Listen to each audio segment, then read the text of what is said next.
Fala pessoal da Carteira Z, aqui é o Rafael Zattar. Estamos aqui hoje com um prazer imenso de receber André, que tem um sobrenome italiano aqui que eu vou ter que ler, que é Catroccio, da gestão Hectare Capital. E pessoas pediram para a gente analisar o fundo multimercado deles, que na verdade é um fundo que tem uma carteira composta principalmente por ativos com fundamentos no mercado imobiliário, 100% imobiliário, como os próprios fundos imobiliários e CRIs também, que é a especialidade da gestora, e ela é reconhecida por atuação nesse segmento. Então, André, eu queria agradecer por essa participação aí, para você explicar um pouquinho sobre o fundo que está disponível na Orama Hectare e falar, a princípio, aí no começo, sobre a história do fundo, a sua própria história no mercado, como foi criada a casa também. Boa noite. Boa noite, Rafael. Obrigado pela oportunidade de apresentar o fundo. Hectare, realmente, como você já antecipou, ela é uma gestora focada 100% no mercado imobiliário. A gente tem alguns produtos voltados ao investimento em desenvolvimento imobiliário, seja através de participação no empreendimento ou via dívida. E o fundo multimercado é um deles, o Real Estate, no qual a gente consegue investir, até por isso é um multimercado, a gente consegue investir em diversas etapas do desenvolvimento imobiliário. Bom, falando um pouco primeiro de mim, né? Eu tenho 35 anos, acabei de completar aqui 35, então isso dá 15 anos de mercado financeiro. Entrei lá atrás na Bolsa, na B3, que antigamente era a BMF. Depois disso, passei 7 anos no Itaú, então tenho um pouco de carreira em banco ali, na parte de tesouraria, risco, corporate bank, então tem um currículo já um pouquinho grande de mercado financeiro. E aí, há 5 anos, eu me juntei na equipe da Hectare, que naquele momento era uma estruturadora de dívida imobiliária, então a gente começou realmente originando e estruturando dívidas nessa parte residencial. E mais recentemente, em cerca de 2 anos, a gente optou por transformar a Hectare numa gestora de investimentos, e aí a gente saiu com esse produto, tanto o fundo imobiliário de papel, quanto o multimercado de real estate, que permite a gente fazer, até por ser um fundo para investidor qualificado, permite a gente ter uma gama de possibilidades maior aí para investir no setor. Legal, André. Muito bom saber da sua história aí no mercado. 15 anos de mercado, é um tempo considerável, 5 anos de Hectare. E vamos aproveitar aqui para falar um pouquinho sobre o fundo multimercado, né, que foi o foco dos questionamentos de alguns clientes nossos, né? Ele, na verdade, é caracterizado na Orama, né? Ele está sendo oferecido lá, como eu falei, como um fundo de estratégia específica, né? Mas é um fundo focado 100% no mercado imobiliário. Eu queria que você explicasse um pouquinho propriamente sobre o fundo multimercado, adiantando para o pessoal aí que a gente vai ter uma live em breve também para falar sobre o fundo imobiliário, que tem dado um yield aí fora do comum, acima de 1%. Então, sobre o fundo multimercado... Então, ele tem o objetivo de investir no desenvolvimento imobiliário, então a gente olha com muito carinho a parte residencial, que tem sido o DNA da casa aí nos últimos 5 anos. Então, a gente investiu bastante na parte de loteamento, principalmente na expansão aí do mercado do agronegócio, então regiões de expansão agrícola aí, da fronteira agrícola. E agora, mais recentemente, o multipropriedade, que nada mais é que a fração de um imóvel que é para o uso daquele imóvel. Então, ele tem um apelo mais de segunda residência para as férias, para o uso temporário de uma família. Então, o fundo multimercado foi feito exatamente com a proposta de ser um dos principais instrumentos para esse desenvolvimento. Então, o empreendedor ele pode precisar do recurso, seja através de dívida, seja através de participação, de fato, no empreendimento, e a gente tenta, dentro das possibilidades ali do projeto, ou estudando o projeto, tanto a parte técnica, financeira, jurídica, viabilizar o empreendimento e fazer uma alocação dos recursos do fundo nessas operações. Acho que, por enquanto, é isso. Não, legal, André.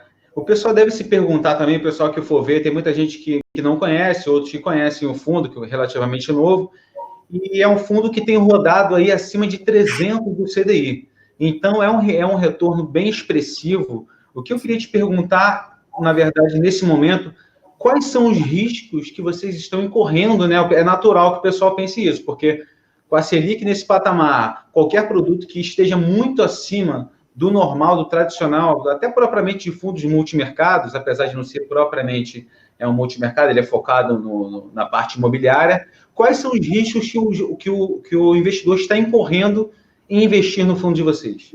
Perfeito. Realmente, as taxas são muito altas, até por a gente estar atuando num mercado de menor escala, né? A gente está falando aí de pequenos incorporadores, pequenos empreendedores que não têm toda a assistência do sistema bancário para financiar os projetos.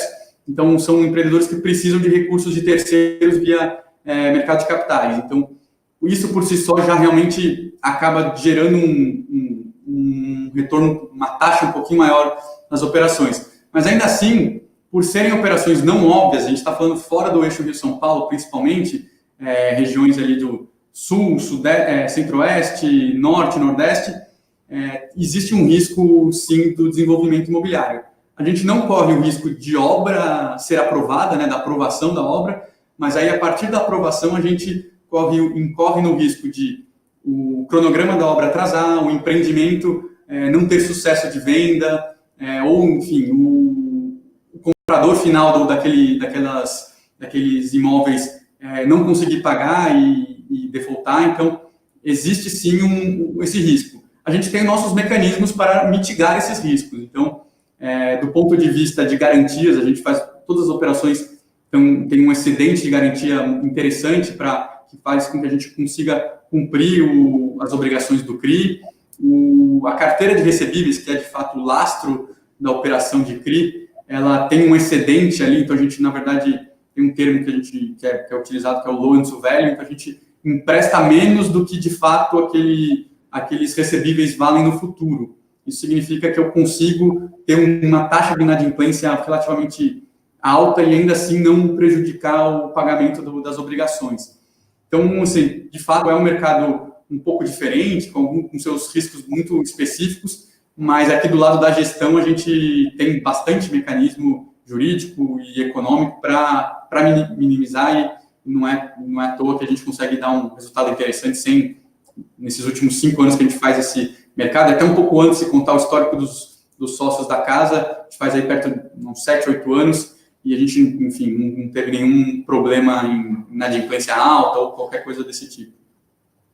Você estava falando comigo sobre esse colchão aí que vocês têm em relação à inadimplência, né? Você estava falando até um pouquinho antes, a gente estava trocando uma ideia. Eu queria que você explicasse um pouquinho mais sobre isso, porque o pessoal tem esse medo da inadimplência, né? Fica latente na cabeça das pessoas.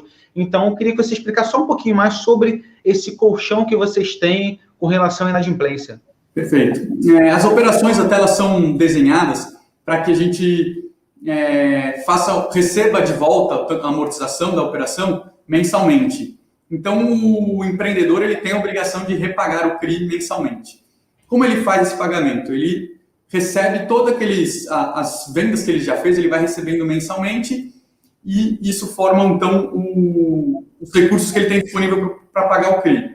Esses recursos, eles são maiores do que as obrigações com o CRI. Ou seja, se ele tem uma PMT ali de 500 mil, 1 milhão para pagar, na verdade, transitou na conta do empreendedor 1,5 milhão, 2 milhões.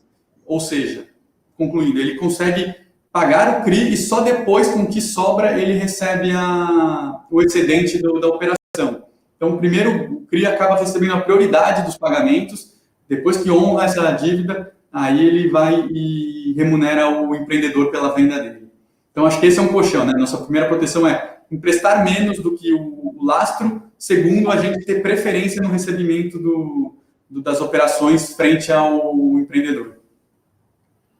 Legal. E agora, André, eu queria que você falasse um pouquinho sobre volatilidade. A gente vê que o fundo começou com uma volatilidade relativamente mais alta do que agora, né? Que é bem baixa. Acho que entre 2 e 3 agora, mas começou um pouquinho mais alta. Eu queria que você falasse um pouquinho sobre essas oscilações do fundo, o que o pessoal deve esperar para o futuro próximo aí. Pode falar um pouquinho sobre isso? Sim, claro. As operações, os ativos que estão dentro desse fundo, né, em sua maioria, são ativos de renda fixa. Então, os juros já está travado na largada e ele tem ali o componente inflação como uma variável. Como isso é precificado no dia a dia, né, que acaba gerando a volatilidade? Esses papéis são marcados pela curva de inflação de juros real, né, a NTNB. Então, com a variação da NTNB nesses últimos um ano e pouquinho, mais ou menos, né, desde que a gente vem vendo esses cortes mais agressivos, isso gera relativamente uma marcação no fundo. Então, por isso que teve uma volatilidade maior. Mas olhando daqui para, não passado, olhando daqui para frente, acho que o comportamento da curva de juros tende a ser mais controlado, né? Acho que a gente já está num patamar de juros muito mais comportado em relação ao que era no passado. Então, essa marcação, a volatilidade dos papéis dentro do fundo tendem a se estabilizar. E a gente não vende, ou raramente, pelo menos, vende esses papéis no mercado. A gente leva ele até vencimento, o que, de fato, faz com que suavize muito mais a volatilidade do fundo. Perfeito, André. Muito bem explicado. E eu queria falar agora um pouquinho com você sobre liquidez, né?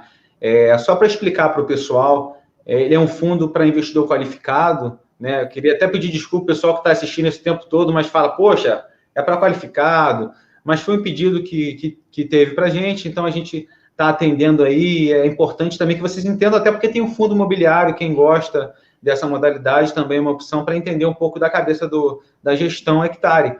E, André, eu queria falar um pouquinho com você sobre liquidez. É um fundo que tem 120 dias, então, a partir do momento que o cliente pede o resgate, ele tem esses 4 meses aí de espera.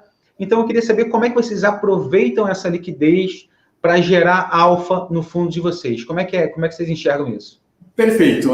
O fundo realmente ele tem uma liquidez menor, assim, mais estendida no caso, né, o prazo de resgate. Isso se dá ao fato dos ativos que estão dentro do fundo, eles não têm uma liquidez no mercado. Então, eventualmente, num resgate, eu não consigo vender todos os CRIs que eu preciso para honrar um resgate. Qual que é a solução para isso?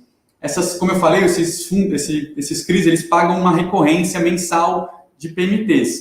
Essas PMTs, elas por si só, eu acumular os 4 meses, os 120 dias, são suficientes para eu honrar ali a liquidez do fundo na maioria dos cenários de estresse de liquidez que a gente tem. Então, 120 dias é esse o cenário. Qual que é o benefício para o cotista? Com um prazo mais estendido de liquidez, a gente consegue não ter que liquidar um papel de uma hora para outra a um preço desconfortável. A gente consegue aproveitar o melhor do retorno dos papéis para dar mais rentabilidade no fundo. Então, é uma troca ali, de fato, entre ter uma liquidez diária ou, enfim, um pouco mais curta, em prol de um yield maior que permita a gente fazer operações mais longas, com taxas maiores, sem a necessidade de uma eventual liquidação antecipada desses papéis para honrar um resgate. Show de bola. Eu queria saber se vocês aproveitam esse lastro de 120 dias para fazer algum tipo de operação mais rápida, tipo um trade.